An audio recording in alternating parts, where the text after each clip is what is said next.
Chapitre 23. Dans la chambre des supplices. Suite du récit du persan. Nous étions au centre d'une petite salle de forme parfaitement hexagonale, dont les 6 pans de mur étaient intérieurement garnis de glace.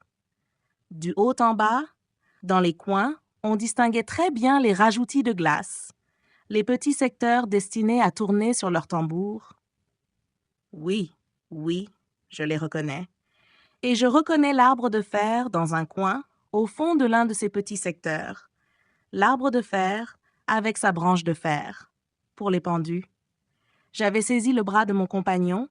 Le vicomte de Chagny était tout frémissant, tout prêt à crier à sa fiancée le secours qu'il lui apportait.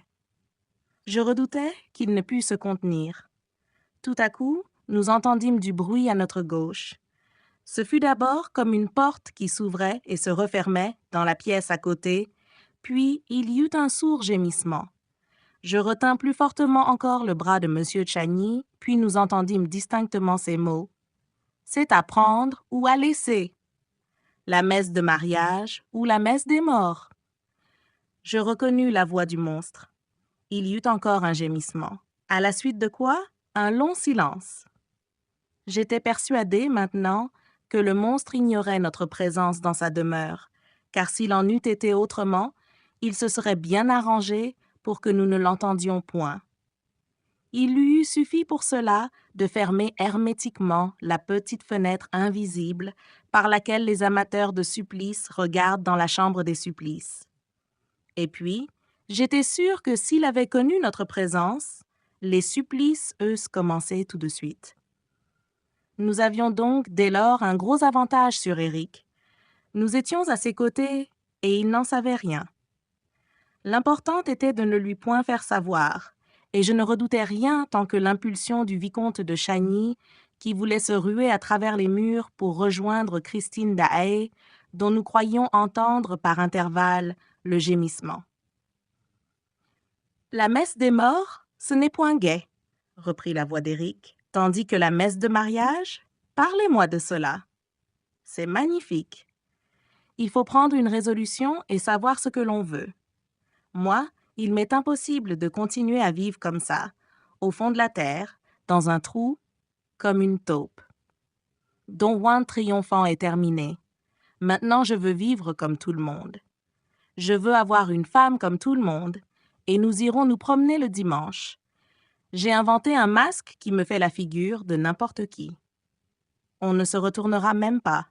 Tu seras la plus heureuse des femmes, et nous chanterons pour nous tout seuls à en mourir. Tu pleures. Tu as peur de moi. Je ne suis pourtant pas méchant au fond. Aime-moi et tu verras. Il ne m'a manqué que d'être aimé pour être bon. Si tu m'aimais, je serais doux comme un agneau et tu ferais de moi tout ce que tu voudrais. Bientôt, le gémissement qui accompagnait cette sorte de litanie d'amour grandit. Je n'ai jamais rien entendu de plus désespéré, et M. de Chagny et moi reconnûmes que cette effrayante lamentation appartenait à Éric lui-même.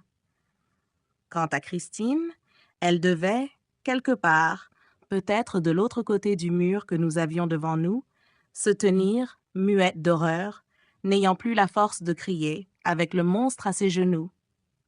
Cette lamentation était sonore et grondante et râlante comme la plainte d'un océan. Par 3 fois, Éric sortit cette plainte du rocher de sa gorge. « Tu ne m'aimes pas, tu ne m'aimes pas, tu ne m'aimes pas. » Et puis, il s'adoucit. « Pourquoi pleures-tu? Tu sais bien que tu me fais de la peine. » Un silence. Chaque silence, pour nous, était un espoir. Nous nous disions, il a peut-être quitté Christine derrière le mur. Et nous ne pensions qu'à la possibilité d'avertir Christine Daae de notre présence sans que le monstre se doutât de rien. Nous ne pouvions sortir maintenant de la chambre des supplices que si Christine nous en ouvrait la porte. Et c'est à cette condition première que nous pouvions lui porter secours, car nous ignorions même où la porte pouvait se trouver autour de nous. Tout à coup, le silence d'à côté fut troublé par le bruit d'une sonnerie électrique. Il y eut un bondissement de l'autre côté du mur et la voix de tonnerre d'Éric. « On sonne! Donnez-vous donc la peine d'entrer. » Un ricanement lugubre. Qui est-ce qui vient encore nous déranger? Attends-moi un peu ici. Je m'en vais aller dire à la sirène d'ouvrir. Et des pas s'éloignèrent. Une porte se ferma. Je n'eus point le temps de songer à l'horreur nouvelle qui se préparait. J'oubliais que le monstre ne sortait que pour un crime nouveau peut-être. Je ne compris qu'une chose. Christine seule était derrière le mur. Le vicomte de Chagny l'appelait déjà. « Christine! Christine! » Du moment que nous entendions ce qui se disait dans la pièce à côté, il n'y avait aucune raison pour que mon compagnon ne fût pas entendu à son tour. Et, cependant, le vicomte répétait plusieurs fois son appel. Enfin, une faible voix parvint jusqu'à nous. « Je rêve, disait-elle. »« Christine, Christine, c'est moi, Raoul. » Silence. « Mais répondez-moi, Christine. Si vous êtes seule, au nom du ciel, répondez-moi. » Alors la voix de Christine murmura le nom de Raoul. « Oui, oui, c'est moi. Ce n'est pas un rêve. »« Christine, ayez confiance. Nous sommes là pour vous sauver, mais pas une imprudence. Quand vous entendrez le monstre, avertissez-nous. Raoul, Raoul. » Elle se fit répéter plusieurs fois qu'elle ne rêvait pas et que Raoul de Chagny avait pu venir jusqu'à elle, conduit par un compagnon dévoué qui connaissait le secret de la demeure d'Éric. Mais aussitôt, à la trop rapide joie que nous lui apportions, succéda une terreur plus grande. Elle voulait que Raoul s'éloignât sur le champ. Elle tremblait qu'Éric ne découvrît sa cachette, car, en ce cas, il n'eût pas hésité à tuer le jeune homme.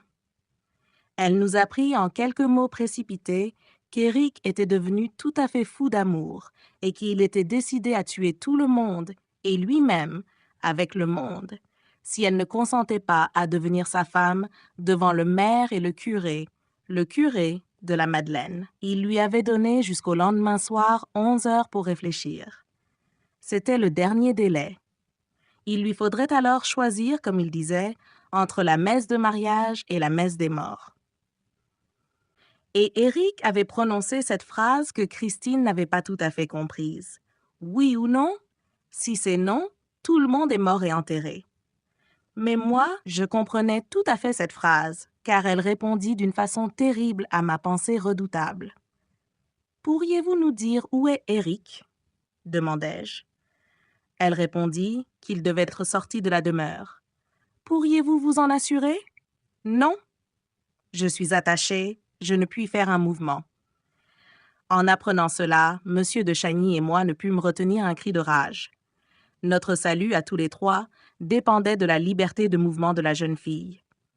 Oh, la délivrer. Arriver jusqu'à elle. « Mais où êtes-vous donc? » demandait encore Christine. « Il n'y a que 2 portes dans ma chambre. La chambre Louis-Philippe, dont je vous ai parlé, Raoul.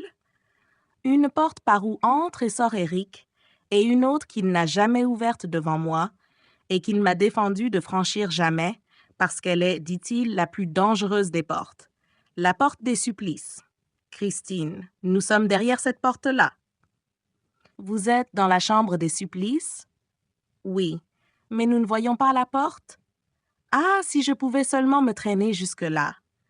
Je frapperais contre la porte et vous verriez bien l'endroit où est la porte. »« C'est une porte avec une serrure? » demandai-je. « Oui, avec une serrure. Je pensais, elle s'ouvre de l'autre côté avec une clé, comme toutes les portes. Mais de notre côté à nous, elle s'ouvre avec le ressort et le contrepoids, et cela ne va pas être facile à découvrir. »« Mademoiselle, fis-je, il faut absolument que vous nous ouvriez cette porte. »« Mais comment? » répondit la voix éplorée de la malheureuse. Nous entendîmes un corps qui se froissait, qui essayait de toute évidence de se libérer des liens qui l'emprisonnaient. « Nous ne nous en tirerons qu'avec la ruse, dis-je. Il faut avoir la clé de cette porte. »« Je sais où elle est, » répondit Christine, qui paraissait épuisée par l'effort qu'elle venait de faire. « Mais je suis bien attachée. Le misérable !» Et il y eut un sanglot. « Où est la clé? » demandai-je, en ordonnant à M. de Chagny de se taire et de me laisser conduire l'affaire, car nous n'avions pas un moment à perdre. Dans la chambre, à côté de l'orgue, avec une autre petite clé en bronze à laquelle il m'a défendu de toucher également. Elles sont toutes deux dans un petit sac en cuir qu'il appelle « le petit sac de la vie et de la mort ». Raoul, Raoul, fuyez. Tout ici est mystérieux et terrible. Et Eric va devenir tout à fait fou. Et vous êtes dans la chambre des supplices? Allez-vous-en par où vous êtes venu? Cette chambre-là doit avoir des raisons pour s'appeler d'un nom pareil. Christine, fit le jeune homme, nous sortirons d'ici ensemble ou nous mourrons ensemble. Il ne tient qu'à nous de sortir d'ici tous sains et saufs, soufflai-je, mais il faut garder notre sang-froid. Pourquoi vous a-t-il attaché, mademoiselle? Vous ne pouvez pourtant pas vous sauver de chez lui. Il le sait bien. J'ai voulu me tuer. Le monstre, ce soir, après m'avoir transporté ici évanoui, à demi chloroformé, s'était absenté. Il était, paraît-il, c'est lui me l'a dit, allé chez son banquier. Quand il est revenu, il m'a trouvé la figure en sang. J'avais voulu me tuer. Je m'étais heurté le front contre les murs. Christine, gémit Raoul, et il se prit à sangloter. Alors, il m'a attaché. Je n'ai le droit de mourir que demain soir à 11h.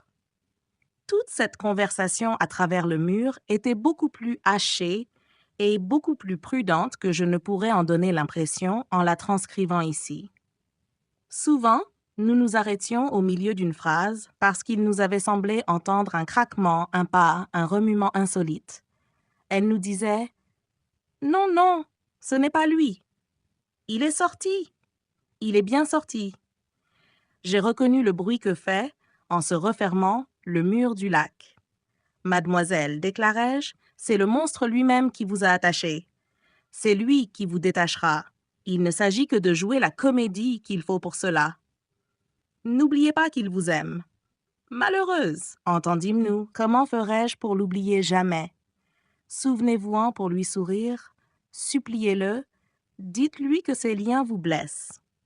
Mais Christine Daae nous fit « Chut! J'entends quelque chose dans le mur du lac. C'est lui. Allez-vous-en. Allez-vous-en. Allez-vous-en. » Nous ne nous en irions pas, même si nous le voulions, affirmai-je de façon à impressionner la jeune fille. Nous ne pouvons plus partir, et nous sommes dans la chambre des supplices. Silence, souffla encore Christine. Nous nous tûmes tous les trois. Des pas lourds se traînaient lentement derrière le mur, puis s'arrêtaient et refaisaient à nouveau gémir le parquet.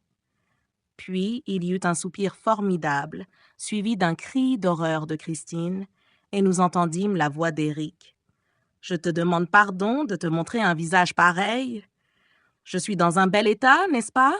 C'est de la faute de l'autre? Pourquoi a-t-il sonné? Est-ce que je demande à ceux qui passent l'heure qu'il est? Il ne demandera plus l'heure à personne. C'est de la faute de la sirène. » Encore un soupir, plus profond, plus formidable, venant du fin fond de l'abîme d'une âme. « Pourquoi as-tu crié, Christine? »« Parce que je souffre, Éric. J'ai cru que je t'avais fait peur. Éric, desserrez mes liens. Ne suis-je pas votre prisonnière? Tu voudras encore mourir. Vous m'avez donné jusqu'à demain soir, 11h, Éric. Les pas se traînent encore sur le plancher. Après tout, puisque nous devons mourir ensemble et que je suis aussi pressée que toi. Oui, moi aussi, j'en ai assez de cette vie-là, tu comprends. Attends, ne bouge pas, je vais te délivrer. Tu n'as qu'un mot à dire. Non, et ce sera fini tout de suite pour tout le monde. Tu as raison. Tu as raison. Pourquoi attendre jusqu'à demain soir? 11h. Ah oui, parce que ça aurait été plus beau. J'ai toujours eu la maladie du décorum, du grandiose. C'est enfantin. Il ne faut songer qu'à soi dans la vie, à sa propre mort, le reste est du superflu. Tu regardes comme je suis mouillée? Ah, ma chérie, c'est que j'ai eu tort de sortir. Il fait un temps à ne pas mettre un chien dehors. À part ça, Christine, je crois bien que j'ai des hallucinations. Tu sais, celui qui sonnait tout à l'heure chez la sirène, va-t'en voir au fond du lac s'il sonne? Eh bien, il ressemblait. Là, tourne-toi. Es-tu contente? Te voilà délivrée. Mon Dieu, Tes poignets, Christine. Je leur ai fait mal, dis. Cela seul mérite la mort. À propos de mort, il faut que je lui chante sa messe. En entendant ces terribles propos, je ne pus m'empêcher d'avoir un affreux pressentiment. Moi aussi, j'avais sonné une fois à la porte du monstre, et sans le savoir, certes, j'avais dû mettre en marche quelques courants avertisseurs. Et je me souvenais des 2 bras sortis des eaux noires comme de l'encre. Quel était encore le malheureux égaré sur ces rives? La pensée de ce malheureux-là m'empêchait presque de me réjouir du stratagème de Christine, et cependant, le vicomte de Chagny murmurait à mon oreille ce mot magique, « Délivré !» Qui donc? Qui donc était l'autre? Celui pour qui nous entendions en ce moment la messe des morts? Ah, le chant sublime et furieux! Toute la maison du lac en grondait, toutes les entrailles de la terre en frissonnaient. Nous avions mis nos oreilles contre le mur de glace pour mieux entendre le jeu de Christine Daae, le jeu qu'elle jouait pour notre délivrance, mais nous n'entendions plus rien que le jeu de la messe des morts. Cela était plutôt une messe de damnés. Cela faisait, au fond de la terre, une ronde de démons. Je me rappelle que le Dies ira qu'il chanta nous enveloppa comme d'un orage. Oui, nous avions de la foudre autour de nous et des éclairs. Certes, je l'avais entendu chanter autrefois. Il allait même jusqu'à faire chanter les gueules de pierre de mes taureaux androcéphales sur les murs du palais de Mazanderan. Mais chanter comme ça, jamais! Jamais! Il chantait comme le dieu du tonnerre. Tout à coup, l'orgue et la voix s'arrêtèrent si brusquement que M. de Chagny et moi reculâmes derrière le mur, tant nous fûmes saisis. Et la voix, subitement changée, transformée, grinça distinctement toutes ces syllabes métalliques. « Qu'est-ce, gîte, tu as fait de mon sac?